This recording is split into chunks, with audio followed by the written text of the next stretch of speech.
Good evening, everyone, and welcome to the, July 27th edition of the Beyond the Data. And tonight we have Laura CM and Cell GP, right? The incognito names that they have. And they are with Moms Against DeWine. And we have them here tonight because we want to talk to them, or I want to talk to them about the protests that they have been arranging mainly out in Mount Carmel recently.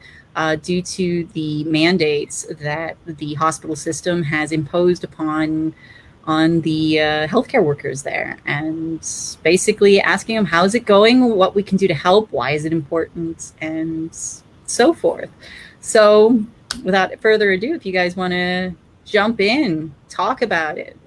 Yeah, sure. So once we heard that Mount Carmel was going to put these mandates into place, we actually had quite a few healthcare workers, particularly also other employees, because it affects every employee at the hospital. It's not just healthcare workers. If you're even like a contractor, then that affects you too. So we had quite a few people reach out to us, asking us if we would organize a protest. So, of course, that's what we do. So we said, sure. And it was really awesome, our first one. So that was at Grove City. We decided to start there. I guess there was particular administrative people that were going to be there on a certain day, and they thought it would make a big impact. So we kind of threw a graphic together and just started spreading the word and got out there. And we had, I would say, probably 150 people come out. Easy. It was absolutely. It was short. I remember it was very short amount of time that you guys advertised it. I want to say it was like 3 or 4 days, probably somewhere. It was under a week for sure. Yeah, probably 3 or 4 days. It was impressive turnout. We were just completely blown away by how many people came out and just stood. And we had.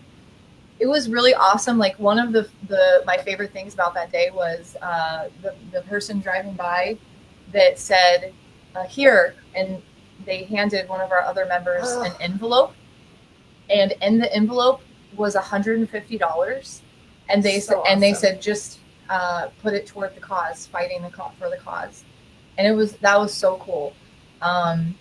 So that was exciting, and we had tons and tons of like traffic, honking, waving, and where we were standing, one of the 4 roads that came out was coming right out of the hospital. So the traffic coming in and out of that particular intersection was almost all employees, and it was so cool to see. Like, they were so excited. Some were holding up their badges. Yeah. So that was pretty cool. I think we made a pretty big impact. I mean, our goal is just to let people know that we are standing with you. That's really our main thing. You know, we're fighting for you. We know that you might not be able to because you're afraid to lose your job if you say something. We saw, I don't know if it was with Mount Carmel, but I saw that there was an email that was put out to employees saying, here's what you're allowed to say on social media about it, and here's where you're allowed to. If you want to make a stand, like, you can only go here or here, and you can't stand on the property, and all kinds of stuff. So, we just wanted to get people together to make it visible to the public. A lot of the general public doesn't even know that this is happening. Yeah. So we want to get them talking, and then let the employees know that we've got your back. So I think that was a good first run. So we had such success with that. We're like, all right, let's do it again. Let's stay on a roll. So then we went to. Do you want any of the pictures that you? Yeah. If you want to do the pictures, because we have a couple of. So this protest, before we started that, this was in Canton. DeWine was coming to. He was doing a fundraiser for his reelection. Is that what it's called? Reelection campaign, whatever you want to say. So he had a fundraiser at a country club. So we went with. Joe Blystone, running for governor, and his wife, and then Joanna Swallen, who's lieutenant governor. And we just took a bunch of people and went out and We were just hoping to. Actually, we were kind of hoping to see DeWine. I won't lie, we didn't. We did but not. but we saw a lot of other very well dressed individuals. Country club. Yeah, coming in and out. So that was pretty cool. So that's from that protest. Yep. Yeah. And then this one was Grove City. Yeah. So these banners, there's a gentleman named Scott. I think he's with Shoemaker. HFO. Yes. Yes. Scott Shoemaker from HFO. Yes. Yes. So he In Ohio. yeah. So he loaned us these banners. We wanted to put them on a bridge, I think, a while back, and we just tend to have enough people at some of these events that we can hold them up. So we brought these out and held them up. And this, so if you're driving out of the hospital, this is what you would see. So we wanted the employees to be able to see that. Yeah. So that was really cool. And then I think there are 2 more from that day. This one I have. Yep. So that one's right out front. You can see the Mount Carmel sign in the background. And then, yep. And there we're with Robert from OAMF. He was awesome. He came out and brought like tons of bottled water and all kinds of stuff. So that was really cool. Very nice. All the things that, as a person who does not do any kind of protesting or know anything about it, it's just like, oh yeah, that's kind of important. Yeah, It was so hot. Mhm. So hot. We were absolutely like sweltering. Like it was bad. But nobody complained. Nobody like, it was just still, the spirits were really high and everyone pitched in and Take turns on the banner because Yep. it gets pretty tedious holding up. That's really heavy. I know it doesn't look like much, but it's very awkward. yeah, you've got the wind blowing it and you're trying to hold it down. We had And kids, pregnant women. It was awesome. so after that, then we went to Mount Carmel East and we did a different day. The first day we did a Friday, right? At Grove City. We switched it from a Thursday. Thursday was the Grove first City, then one. we did Friday Yeah. for the other one. So then we went on a Friday, and that was a little bit different because we couldn't really be right out in front of the hospital the way that the parking and it's different things. Right by the freeway, so it's kind of awkward. Yeah. So we had the Mount Carmel corporate offices. So the hospital's here, and then the corporate offices are like down the road a little bit and across the street. So we kind of stood in front of the corporate offices, which ended up being perfect because it was a super busy intersection. Very busy intersection. And that entire day was nothing but honks and waves. Just like, it was like a constant, you could just hear cars honking. Well, some and- middle fingers. Yeah, you always get too. those. I tried to keep track, but You always get a Get few, too many. few of those. So you guys had some of the people coming out from the administrative offices? Well, they didn't come out like to where we were, but there were some I think we could see in the parking lot. There was a security vehicle there at one point watching. Right. We were on the opposite side of the street from them, facing them. They could see from the windows though. For sure, it was definitely, but the windows were mirrored, so you couldn't help. Yeah. But like, Of course, they could be staring at you the whole time, but, Yeah. Oh, but we had even more people, so yeah, we had almost, I would say we had 200 to that one. And it was great. the really cool thing about that was we were right in front of a Walgreens, and so you would get foot traffic from people coming out of Walgreens, and then they're kind of like, what's going on? And they'd walk over, and we had at least 3 or 4 people come over and say, oh, I'm a healthcare worker. I work for XYZ.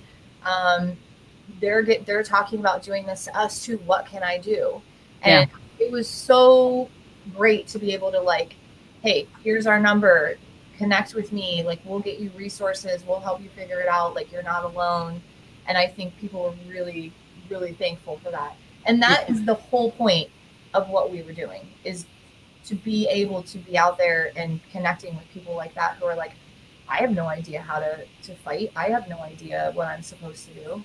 And I think that is a critical thing here as well. I mean, we have people like yourselves, like me as well, where people have started to, and most people don't even pay any attention, haven't been paying any attention really. They think, oh, this will end. And I think now people are starting to realize that no, it's actually not going to end. We're still going on the whole crazy mask corner again, even though they promised us not. And oh, if you have your vaccine, you don't have to wear masks. No, now, you're supposed to wear your masks even with a vaccine. Right. And I mean, we've been following this for a very long time. So we're watching it going like, yeah, of course that's going to happen. We know it's going to happen. But, typical person who's not really paying all that much attention doesn't believe that it could get this stupid. And now that it's actually directly affecting them, yeah. Now they're. I mean, I'm getting communications mostly about people who need or want ivermectin or things like that to like, oh my goodness, how do I find this kind of stuff? But it's also, there are so many actually, no, even today I got contacted, I think 3 or 4 people reaching out about exactly this issue of being mandated these vaccines or being mandated to disclose their vaccine status. What can they do? And we need to have groups or a place to point them to. I mean, I'm at a loss here as well, where I'm like, I have no idea what legal options you might have. Exactly. I'm sure it's got to be really overwhelming if you are in that position of actually potentially losing your job, or am I going to have to get this injection and not know what's going to happen to me, and that you're not prepared. That's the other thing where, I mean, I at least, I know what the situation is. I'm prepared for what might come and know what I would do in different instances. But these people have, I mean, just talking to Dr. Kathy Stein last week or the week before, that same situation where you're being told you're not going to be mandated, then overnight it's mandated. And it's the same thing that happened to the Mount Carmel workers and now to the VA workers. And now it sounds like Biden wants to go with all federal workers, and it's happening overnight. So fast. And we've got to fight it every single place we can. Well, and so that's that we kept saying especially when we were in Grove City, if we don't stand now, and if this goes through with Mount Carmel, then we're all screwed, because it's just going to start trickling down. All it takes is one company, one school, one whatever being able to get away with it, and it's over.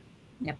And not only that, even if it just stays, even if you want to argue that, oh, it's just healthcare workers, even if you want to argue it that way, if all healthcare workers have taken the vaccine or lost their job, then the only healthcare workers you will get to interface with are people who took the vaccine, people who are either convinced that it's the greatest thing on earth, or people who are willing to essentially sell themselves for money. I mean, it's kind of a brutal way of phrasing it, but at the same time, these are people who are not in a position for whatever reason to be able to say no to their job. There are real financial reasons. You have a family to support. So when it comes to a patient coming into that facility, and that patient might not have the COVID vaccine, will they be treated with the same respect if they do not have that vaccine and every person at the hospital has that vaccine, including vendors, including people refilling vending machines? I mean, we're every single person has to be vaccinated. There will be no one who will advocate for the people who are unvaccinated. And that's what I think a lot of people miss as well, specifically about the healthcare worker situation. We need the healthcare workers to at least have the choice so we can be protected when we go in. Are a lot. I can tell you there are a lot that are not willing or not wanting or against this happening. And that, I think, should be a message, because if these were the people that were on the front lines during the worst of, whatever, the pandemic or whatever, then why wouldn't we recognize, like, okay, these are the people that were there and now they're saying no, but I'm not going to get that. Well, and a lot of them were even infected. Masks. Yeah. They're like, you guys should be wearing your masks and promoting all of that. And now they're drawing the line. Yeah. So I think that should speak volumes. Absolutely. But we need to, I mean, at least from my perspective, somehow we need to get these people together somehow as well, because I mean, we had talked about having, hopefully maybe finding somebody who'd be willing as a healthcare worker to come on tonight as well. But even now, they're still scared. And I mean, Yeah. at some point, especially not at some point, actually, this is the point. Yeah. That it's time. It's time. You're going to lose your job one way or the other, because if you submit now, that's not the end of it. I mean, if it were a situation of, okay, I take this one stupid vaccine and then I move on with life and I don't have to worry about any of this again, that's one situation. That is not what the situation is. They're already talking about a booster. They're already talking maybe even 6 months. And then they're talking about then a flu vaccine that is also mRNA based. Yeah. And then they'll all be at some point. Right. Everything will be. Yep. But if you are focused on saving your job in this moment, you've actually saved nothing, because a few months down the line, they're going to do the same thing again. Yeah. And so you're faced with the same question again and again and again. So if you don't want to keep choosing the next thing, now is the only time to act. That's a I really, agree. really great point. And Yeah. I guess I really hadn't even considered that. I mean, I know we feel like this is now or never, but Yeah. Yeah. Explaining that to people is not always Yeah. easy. It's a lot of, oh, well, it doesn't affect me, so I'm not going to worry about it. I've heard that so many times. Yeah. That doesn't bother me. Yeah. They don't realize at some point it is going to affect them. It is going to bother them. Somewhere, something's going to be their thing. yeah, if this isn't affecting you, will it affect you when you can't go into the grocery store without having a vaccine? Is that going to be the line for you? Because by then it's going to be too late. Yeah. And it's already happened. So This is the easy point. This is the point where we can stop it. This is the point where we're still easy. But it's rapidly becoming more and more difficult. I mean, that's the other reason why, President Biden is out there talking about all federal employees. Well, what will be the next thing? Well, if all government is vaccinated, do you think they're going to be sympathetic to anybody who's not? And then the next thing will be, well, anybody who's receiving any kind of federal assistance, they'll need to have vaccination proof. Anybody who's receiving a federal grant money, I don't know, school districts are going to need some kind of a ratio of students or teachers who are vaccinated. Anybody who's got a government, grant or contract for businesses, it's going to be the same thing. Your business has to have X percentage of their employees vaccinated. I mean, this is a very easy path to follow where this goes to, and it's going there very, very quickly, especially in the last 2 weeks. And looking at the other side of it, the people that think, okay, we should be mandating these vaccines, the people that are on the side for that, those, I'm just going to say from our experience, the people that are driving by, and we're murderers, we're killing people. Yep. Take your daggone vaccine, and it's not daggone the other thing. And They're always so unhealthy looking too. I hate to say that. I don't hate but to say they're it's full of truthful. rage and they're angry, and they're like, it's like they can't stand the fact that somebody wouldn't just go along with what they were told to Just do, it. and that makes them so mad. Well, the propaganda is, I mean, it's been very obvious what the whole concept behind the propaganda was, is that they have put it out there now for over a year, specifically the last 8 months or so since we've had the vaccine, that the point of it is that people who are unvaccinated or who don't mask, actually it's over a year now, are existential threats to others. And when you are faced with a threat, an existential threat, a physical threat to your person or to your family, you will react with force. Yeah.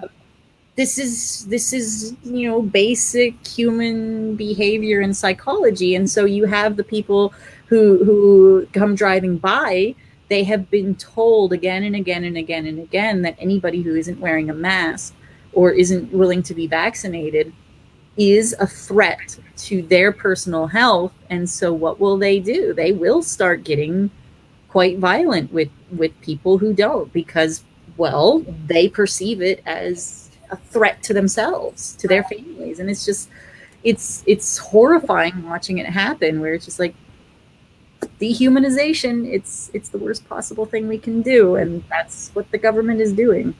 Well, something that we always find really interesting, especially you have that picture of the banner on the freeway. Oh. Am I skipping too far ahead? Okay, so we're good. So imagine you're driving and you see this. Now we're looking at it, and it clearly is. It's just a factual statement. We're not saying we hate you don't if get you it. get. Yeah, we're not saying do get it, don't get it. You're a terrible person either way. It's nothing. Just like FYI. Hey, just so you know, the vaccines, the manufacturers are exempt from the liability. You know, if something happens to you, you have nobody to hold accountable. You're on your own. These banners, you would not imagine how many people flip us off when we hang. Like if we're because we're standing over 315 here, and this is northbound between North Broadway and Henderson Road. So we have a steady flow of traffic. It's rush hour. It's pretty packed. And it's middle finger after middle finger after middle finger. And I'm always like, it's a fact. We're not telling anybody what to do. We're not judging or having, this isn't an opinion. It's just a factual statement.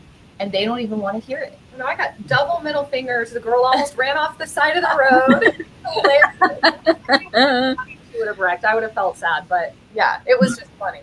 It just blows my mind how we are not allowed to even talk about the facts. No. We're not even allowed to say something that's true. We're not allowed. Well, I just got out of 7 days in Facebook jail because I have no idea. I mean, I post Ohio's data.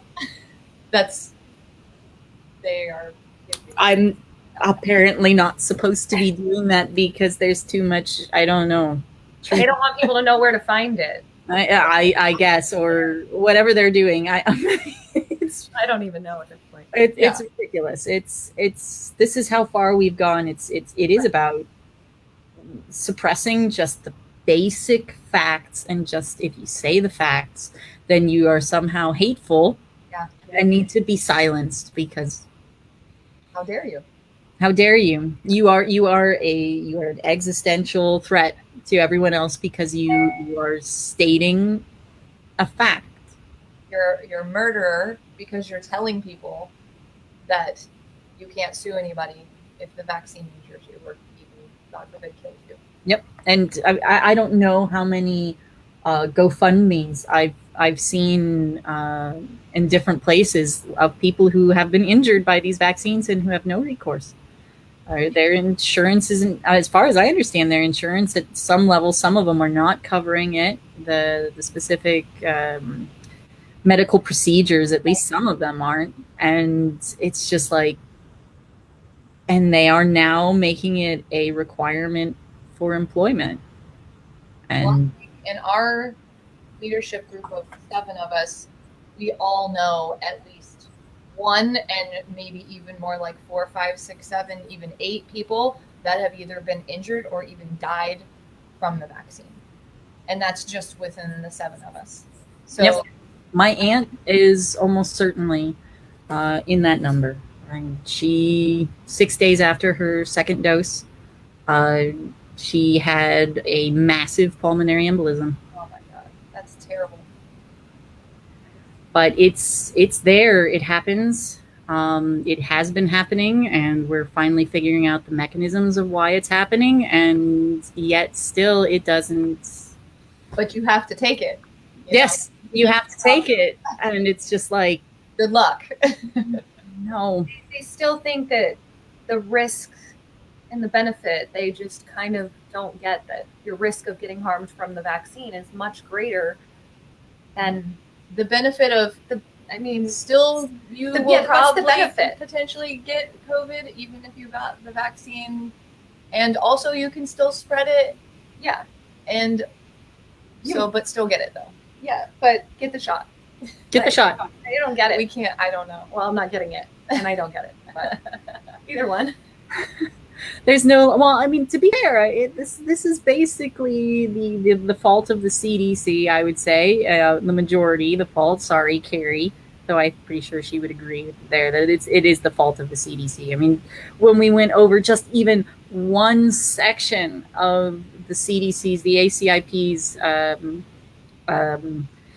slides on myocarditis, the kinds of acrobatics that they had to do. And the data was right there. It was obvious young men and boys were at high risk of having myocarditis occurring within 4 to 5 days after their second shot. That it's huge, the number. And 80-year-olds had no trouble really at all in that respect. And then the way they figured it out at the very end, saying, "Oh, there's the benefits outweigh the risks," simply because they averaged those two groups together, lengthened the amount of time, and just simply manipulated the data. And so people are listening to the CDC saying, "Oh, we looked at it. The benefits outweigh the risks." Wow. But the data is pretty clear. If you are a 17-year-old boy who had COVID previously and have antibodies, don't do it. No. Don't do it. Right. But I wonder if they read that Bill Gates book, like How to Lie with Statistics. Yeah. That's what that made me think of. I don't even know. I mean, it was incredible. I am still very impressed with the way they did that, and could look at themselves in the mirror. How They have a year and a half of practice, right? Well, way longer than that. We Well, just yeah, but- we didn't pay attention to it prior, I guess. Yeah. Not everybody, anyway. You might have, Catherine. Yeah. You're the data person. sorry, Carrie had some commentary for me. Sorry, ACIP are the bad ones. CDC, you guys are all screwed up because you don't know what to do with a mask. Is that better, Carrie? If you want to comment, you should be on tonight. Yeah, get on here. So, so we're just, we just want to educate the public. We just want people to know, like, I don't know who's heard, how many people have actually heard that Mount Carmel is doing this. I feel like they kept it pretty quiet. I think so. So far, but I just heard right before I got home, when I was getting into my car, I saw that apparently OSU is requiring all the employees to disclose their vaccination status, and it wasn't even told to the employees. Oh. It was announced by 10 TV News. Oh my God. What a great way to find out. Wow. I mean, I haven't really verified this very much, but I mean, I'm just, what? I haven't heard that. Being that, whoa, that's, Yeah. I also don't watch Channel 10. I guess it goes on our list Yes. to places to go. OSU. Yes. Put it on the You list. guys are going to be busy. So, Yes. That's had mentioned before about what to do, because I don't even know what do you tell people who come up to you and say, "I'm terrified for my job. I don't want to take this thing. I'm scared of it. What do I do?" I mean, what kind of advice do you guys have? Is there a group out there? Lawyers? I don't even know. I'm when I get asked that question, I'm at a loss. Well, there really isn't a solid answer right now. Basically, what we try to do is basically give them our information. So that's first they have a point of contact, and then we're digging to try. There's some little, I don't know, chatter of things here and there and lawsuits and different things. Mainly the big thing right now is, and I know that we have to wait for them to come back in session, but HB 248, that's the big thing right now. We've got to make sure that we get on our legislators and having them, we need to get that passed. We need to get it back out here. We need to get it passed. Yeah. As if you don't know, then that's I forget what the actual name of the bill is, like anti-discrimination, freedom bill. I don't know what it's exactly called, but basically you're not going to be mandated. You can't be mandated. You can't be asked your vaccination status, that reminded me what you were just talking about with OSU. So you wouldn't even be able to be asked your status. So that's the main thing right now. And other than that, I've seen some stuff about ICANN. Yes. Having a team of lawyers that are taking cases. So they have I wish I had a graphic for you to put up, but maybe I can post like information in the comments later or something. But it's ICAN and it's all together, and I think it's an acronym for something, but I'm not sure what. But they have Big Trees thing, right? Yeah, that's right. Still Big Trees thing, yeah. Yeah, so they have a team of lawyers, and they're saying email us and tell us what's going on, and then but I think the big thing is getting your group, if it's your hospital, get all of the people together that you can, all of the employees that don't quit. Yeah. Let them fire you. Yes. Be ready. Be willing to walk out. Be willing to get fired. Actually, don't walk out. No, we're actually telling people stay. Our advice is to get fired. Get fired rather than to quit. But be ready for that. Be ready to get fired. Be ready to stand up with as many employees as you possibly can. And because the bigger the numbers, the greater the impact, right? We always know that. So, I mean, they already were having a shortage of healthcare workers. So, and that goes back way beyond even COVID. Right. There's always a shortage. So let them see. Yeah. Yes. So those are to remind those healthcare workers who are looking at this in the way of, well, I need this job. Think it through really clearly, and think it through in the way of if in 6 months you are asked to take another vaccine, or you must continue to mask, or whatever new medical rule. I mean, I really wouldn't be even remotely surprised if they start mandating tracking on your phone because of contact with somebody. That is not, I mean, it's not conspiracy theory. I mean, if you see just what they're doing with contact tracing right now, it is not even remotely out of the realm of possibility. And if you are going to,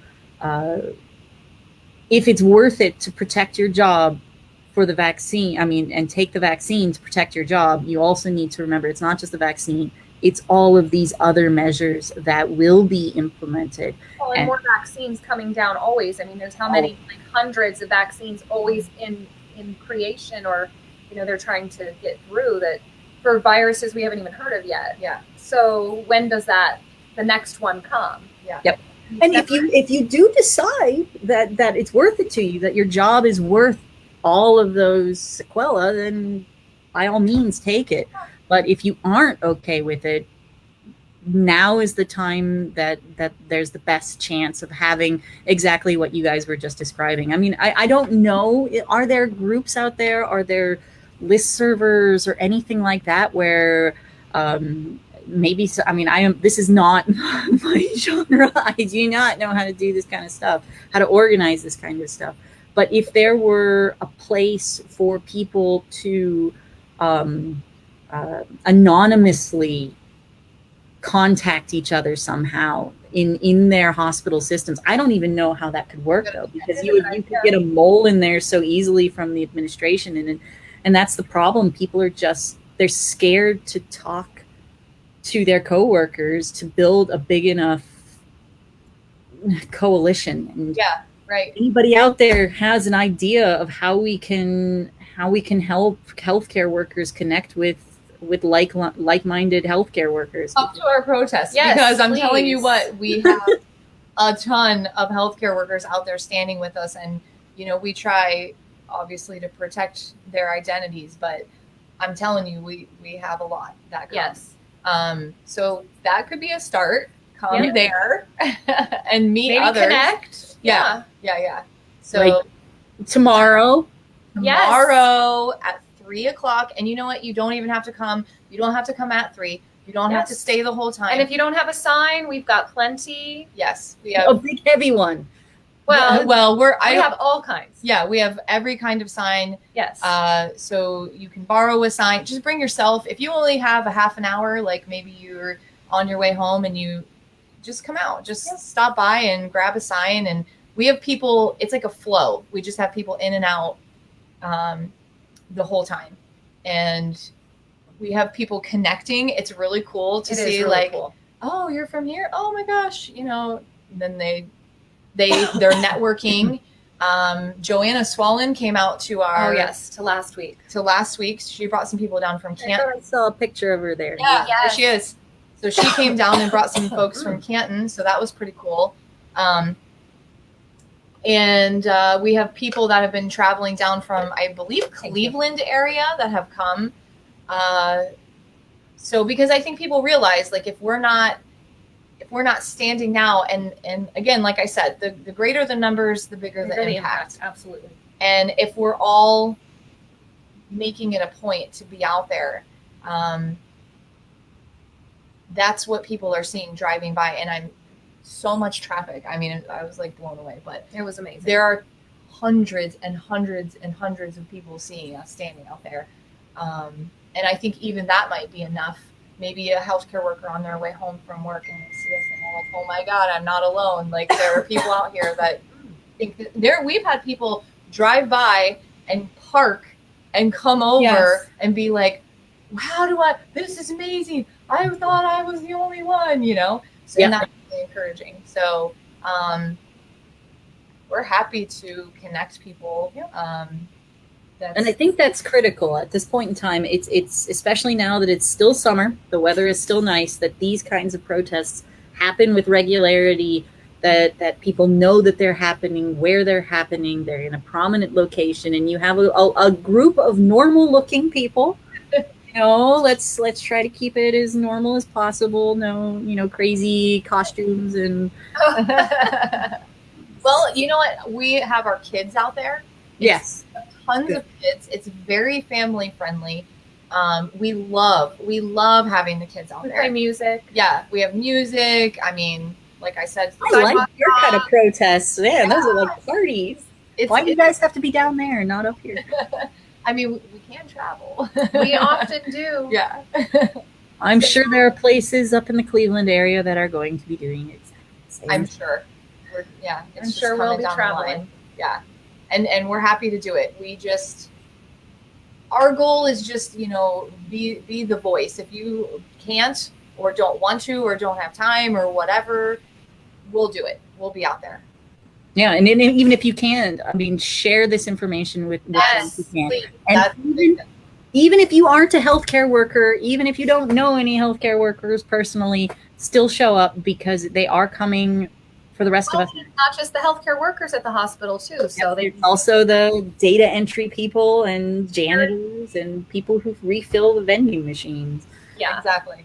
Anybody there. So it impacts a lot more people than just our healthcare workers. Anything else you guys wanted to talk about with the pictures or? My little notes that I have and see if there was anything else. I didn't take the notes. Notes. That's exciting. Yeah, I don't know. I think we basically covered everything. Our big things were just we did want people to know that our protests are family friendly. Yes. Because I think we've had some people that's, I really want to come out, but I don't have anyone to watch my kids. And, how can I bring your kids? Come out and bring your kids. We have kids. I see some kids right there on the side. On the there far were kids back behind that banner that were like painting. The one man brought he had like 6 kids with him. Yeah, they were. Yes, we've had. It was amazing, and his wife is a healthcare worker, so it was really awesome that they came out to support her. Well, and I wish we had a picture of it. I don't. There is one on Facebook but some guy brought a big inflatable that- ball, like one of those Oh my- ones you can get in and you can like run, and I don't know how to explain it. I'm sure. But Somewhere I have. somebody brought one of It those. was great. Actually, the cool story about that is we were on the bridge. So the bridge picture with the signs, we were on that bridge, and this guy drives by, sees our sign, goes over, parks, walks up onto the bridge, and says, "Oh my God, this is so cool. By the way, I have this big inflatable ball." It was hilarious. We're like, okay. I call it the COVID bubble. Yeah, the COVID bubble. I think it actually says that on it too. And then he writes like stickers and like Yeah. constitutional, quotes from the Constitution. Like, See, this is where it starts getting though on that border of we don't want the crazy people, No, it was totally being fun. number. Okay, so Yeah, the way you're describing it here is starting to go towards One of the those fun ball things the kids get in and roll around. yeah. You know. So it was Nobody went out in the road. No. We do try to be very respectful. We're always cautious of not being on private property, Yes. paying attention to where we park. We always go through and pick up all the trash when we're done in case anything got left behind. I think our last protest, we ended up picking up like 3 trash bags That of trash wasn't ours, that was probably. not ours. But we want to leave we it wouldn't be better. blamed either. Yeah, right. Yeah, we want to leave it better than it was before we got there. So we always do try to be very mindful of those things. In fact, I know that the Westerville or the St. Anne's security, they contacted OAMF, a rep for them, contacted them and said, "Are you guys? We see you're protesting. Like, are you sure? Where are you parking and what?" Well, we have it all figured out. So our people know you don't park in the hospital lot. You stay off of private property. You try to just, if you have to park and walk, we'll shuttle you, whatever. But we do always try to be very respectful and very family friendly, and just try to promote a good image. I like it. It sounds perfect. Exactly what I think is necessary right now. So one more advertisement there, and we'll put it into the comments. And I don't think I've posted this one on my group page yet, but definitely I'll post this on my group page and on the Beyond the Data page. But yes, I would definitely recommend people get out there. You now see what's coming down the pike. You see, just in the matter of a few days, or this started a couple weeks ago with Mount Carmel as the first one, and then the universities started doing it, and now the VA, and now all federal workers. You know where this is going. And what we need is exactly what these ladies have been describing, where people are standing there, other people see it, say, I'm not alone. Yeah. Right. Join the group, and we create this large group of people who are saying this is wrong. Mm-hmm. Because that's the only thing that's really going to stop this. I mean, legislation is only going to come after the legislators are scared enough. Yes. That requires human beings on the streets, and that's it. I mean, we need there's like probably 13 other countries right now where you're seeing daily photos and videos of thousands of people in the streets. Yep. Thousands of people. It's amazing. And so we're like, what's it going to take to get thousands of people in the streets here? I mean, Yep. it should be thousands. Should have been thousands a long time ago. Yeah, I think part of the issue in the US, besides the fact that we're all spread out, is the fact that in Europe, at least, it's pretty easy. There are central squares that you see the people, and they already know that their governments are perfectly capable of doing this kind of stuff to them. Right. While people in the US, we still kind of believe that our governments can't do that. And That's very true. Yeah. Absolutely. at this point in time, yes, I think it's a little, we're no longer conspiratorial when we're saying, yes, we will. Everything we said came True, true so yeah. far. So Just warnings. What did I see? Somebody posted and said that, spoiler alerts. yeah. That's what we call it now. They're I like that one. I've been given spoiler alerts for a year and a half. Yes, you same. have. And I'm sharing them. You're psychic at this point, Pat. No, I'm not. It's just, It's just right there. I mean, when they tell you what they're going to do in their first paper, you believe them. Yep, when they show you who they are. Believe them. This is not psychic ability. I just read and I listen and I believe. It's not that hard. You're doing All a right. great job. Thank you. You guys are too. You do something I can't do. I have no idea how to arrange those things. And we all have our thing that we can do, and that's We all have a part to play. Yeah. Exactly. Any final words that you guys like to say?